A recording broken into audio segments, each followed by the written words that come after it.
Hey guys, I'm really excited to have you on the channel today. Hopefully you can find some value in what I'm going to share in the first couple steps that I take when I'm actually looking for stocks and companies that I want to invest in. But before we jump into that, I just want to give you a little bit of background, I guess, on me, who you're actually listening to here and why I do this, why I think this can be valuable. So I have absolutely fallen in love with investing and the stock market since I was a teenager.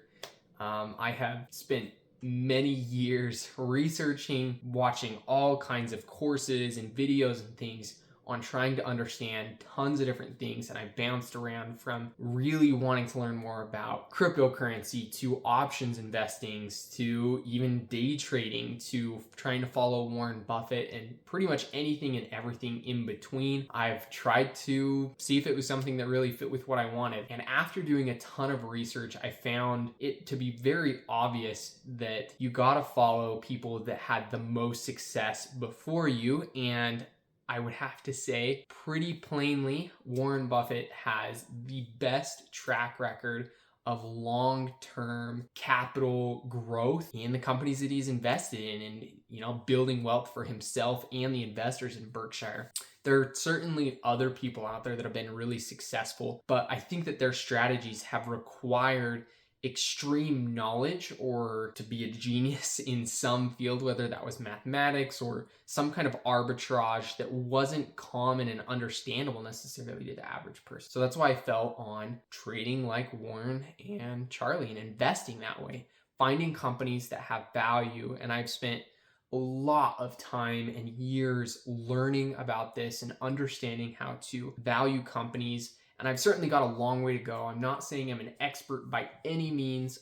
This is all my opinion and what I've learned. I'm not a financial advisor, but I wanted to share this because I hope that you will find it valuable, as I think that there's a lot of get rich quick ideas out there, and it's not always broken down clearly, step by step, how you can actually go about following Warren and Charlie and analyzing companies, going into the details of what it takes to do what they do. Now, I am certainly not anywhere near as good as them, and hopefully you guys get to follow along and see me improve.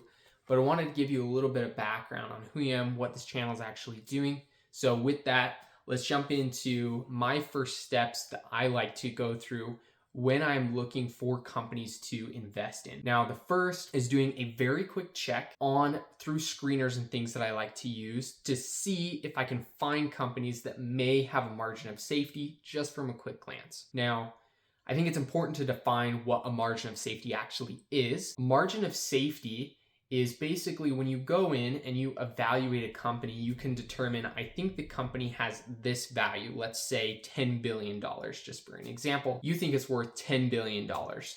A margin of safety might be saying, I want that company, I want to be able to buy that stock for 30% under what I think they're worth, just for a margin of safety, right? So you might be looking to buy them at 7 billion. And that can be for a bunch of different factors. Maybe you aren't confident in your ability to assess what this company is actually worth. And so you want a little bit of leeway in case you mispriced something, you didn't understand the industry, which is really common. I think it's very difficult for any one person, obviously, to understand an entire industry and if something is correctly priced and what their potential is in the future, right? You can never be 100% sure, but that's to give you an idea. That's what a margin of safety is.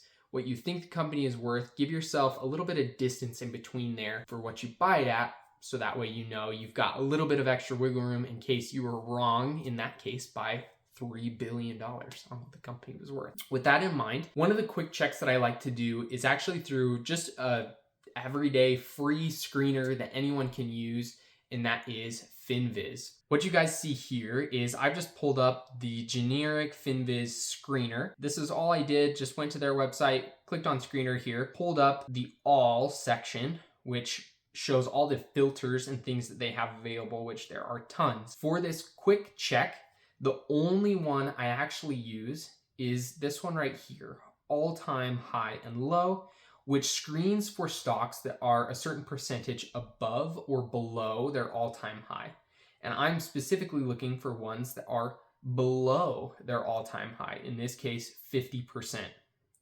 And I filtered out all these companies. You can see it automatically tells me, hey, all of these companies are 50% or more below their all-time high. And it gives me a good starting place. Now, this certainly still is a lot of work. There are still 3,943 companies to go through here, but it at least sorts out for me companies that are trading much closer to their all-time high, because I want companies that are beaten down.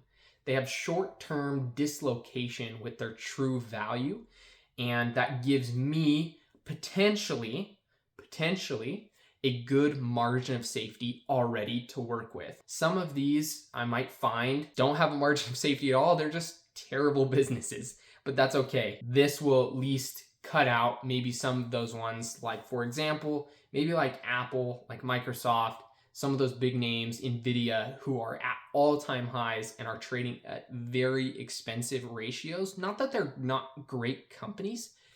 I just don't have a margin of safety to feel like I'm getting a bargain, I guess, on what I think they're worth and maybe buying it below that. That's why I actually want to use this. And I'm okay with errors of omission, meaning there's going to be companies that I miss, but I'm okay with that. What I'm not okay with is buying into a company that I come to find out later is actually a very poor company.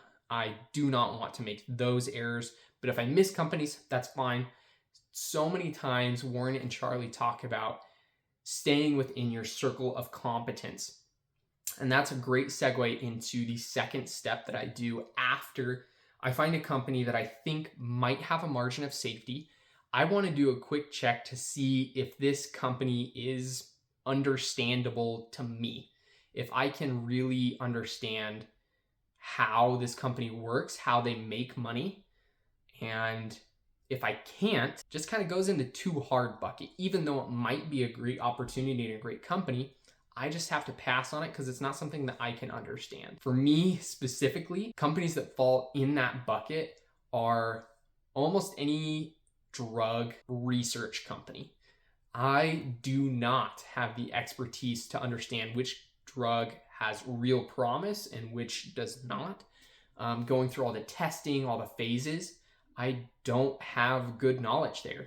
So no matter how good something might look, it always has to go in my too hard bucket because I frankly do not know enough. I am not an expert in that field and I have to pass. You need to define that for yourself, because anytime you're trying, no matter how good it looks, if it's not something you can fully understand and feel like you have a good grasp on how it works, it can really bite you in the butt. Do not understand what you're getting into. And when you take on big losses like that, you put yourself in a position where you might feel like you need to gamble to get back what you lost. And that's never a position you want to be in.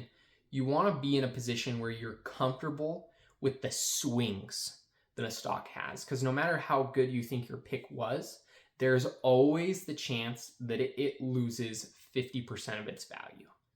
And you've got to be comfortable with that. And the only way you can be comfortable with that is if you understand what you've actually invested in. That's what will give you the confidence to hold through crazy. Hopefully this was valuable for you guys today. Just to summarize, number one, when I'm looking for companies, I want to do a quick check to see if the company potentially could have a margin of safety.